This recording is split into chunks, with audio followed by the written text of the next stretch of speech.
नमस्ते। अभी हाल ही में एनएसओ ने पिछले क्वार्टर यानी अप्रैल मई जून की जीडीपी के डेटा जारी किए। तो ये तो आपको पता ही है कि लास्ट क्वार्टर की जीडीपी लगभग -24% रही है। अब इस पर आगे बात करने से पहले हम आपको ये बता दें कि जीडीपी का अर्थ क्या होता है। तो ग्रॉस डोमेस्टिक प्रोडक्ट यानी सकल घरेलू उत्पाद, इसका मतलब है किसी समय विशेष में उत्पादित सभी वस्तुओं और सेवाओं के कुल मूल्य को अगर जोड़ दिया जाए तो जो डेटा प्राप्त होता है उसको जीडीपी बोलते हैं। जीडीपी किसी भी देश की विकास दर को मापने का सीधा पैमाना होती है। तो पिछली तिमाही की जीडीपी -23.9% रही। मतलब इस तिमाही में वस्तुओं और सेवाओं का कुल मूल्य 24% तक कम हुआ है।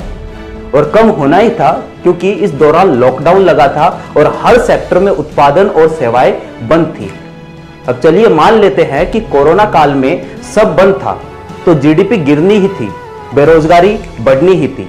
लेकिन जरा सोचिए कि कोरोना से पहले हालात कौन से दुरुस्त थे।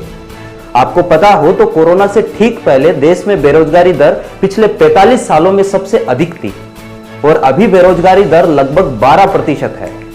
लेकिन इसमें भी हमारी सरकार ये मानने को तैयार ही नहीं है कि लॉकडाउन के कारण इतनी बड़ी संख्या में लोगों की जॉब्स गई है। और इतनी बड़ी संख्या में जॉब्स जाना, लोकल बिजनेस का बंद होना या मार्केट में डिमांड खत्म होना, ये सब केवल पिछले 6 महीनों में या कोरोना काल में नहीं हुआ है। इसकी शुरुआत तो बहुत पहले हो चुकी थी। आप जरा इस ग्राफ पर गौर कीजिए। इसमें पिछले 10 सालों की जीडीपी ग्रोथ को दिखाया गया है और इस पर गौर कीजिए कि 2016 के आसपास हमारी अर्थव्यवस्था की हालत ठीक थी। 2014 में जब से बीजेपी की सरकार आई तो शुरुआती 2 साल में जीडीपी बढ़ी और इसका कारण यह बिल्कुल नहीं था कि सरकार ने कुछ ऐसी नीतियां बनाई हो जिनकी वजह से ग्रोथ हो। इसका कारण था कि एक लंबे समय बाद भारत में किसी दूसरी पार्टी की सरकार बनी, वो भी बहुमत के साथ। इसके अलावा जीडीपी ग्रोथ का कारण था मोदी की लोकप्रियता और मोदी सरकार की इच्छा शक्ति, क्योंकि बाजार में जब डिमांड बढ़ती है तो इसके पीछे सबसे बड़ा कारण होता है उपभोक्ता का सरकार पर विश्वास। लेकिन फिर 2016 के अंतिम क्वार्टर को ध्यान से देखिए। इसके बाद जीडीपी का ग्राफ लगातार नीचे की तरफ जा रहा है। हाँ, 2018 के पहले क्वार्टर में जीडीपी थोड़ी बढ़ी है। इसका कारण है कि 2018 में पर्सनल कंजप्शन एक्सपेंडिचर यानी पीसीई में ग्रोथ हुई। अब 2016 के बाद जीडीपी लगातार गिरने का पहला कारण है डीमोनेटाइजेशन और फिर 2017 के तीसरे क्वार्टर में जीएसटी का गलत तरीके से इंप्लीमेंटेशन। इन 2 कारणों से हमारी अर्थव्यवस्था लगातार नीचे की तरफ लुढ़कती चली गई। तो कहीं ना कहीं यह चीज तो स्पष्ट है कि अर्थव्यवस्था की यह हालत सिर्फ कोरोना की वजह से नहीं हुई है। आप खुद सोचिए कि डीमोनेटाइजेशन में हिंदुस्तान के हर आम आदमी ने अपने घर में रखी सारी पूंजी बैंकों में जमा करवा दी। फिर भी आज हमारे बैंक बंद होने की कगार पर है। बैंकों के एनपीए पिछले 20 सालों में सबसे अधिकतम है। और फिर जीएसटी ने जिस तरीके से लोकल मार्केट को खत्म किया है यह तो आप जानते ही हैं।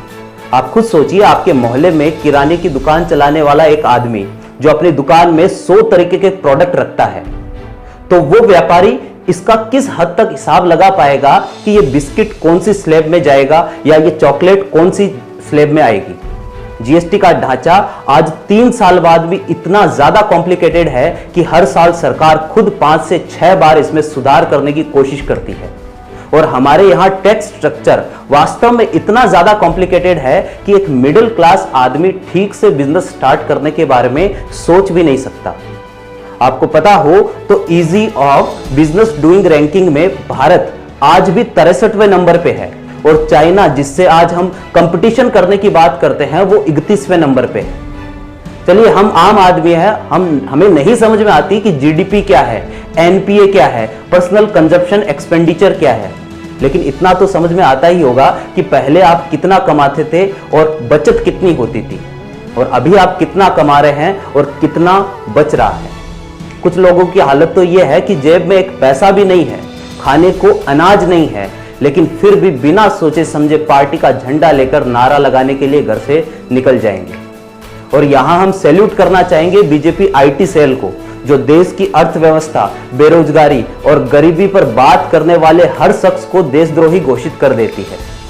आज का यूथ बात करना चाहता है रोजगार की, शिक्षा की, स्वास्थ्य की, अपने भविष्य की, और हमारे प्रधानमंत्री मन की बात में कहते हैं कि आप विदेशी नस्ल का कुत्ता ना पालें।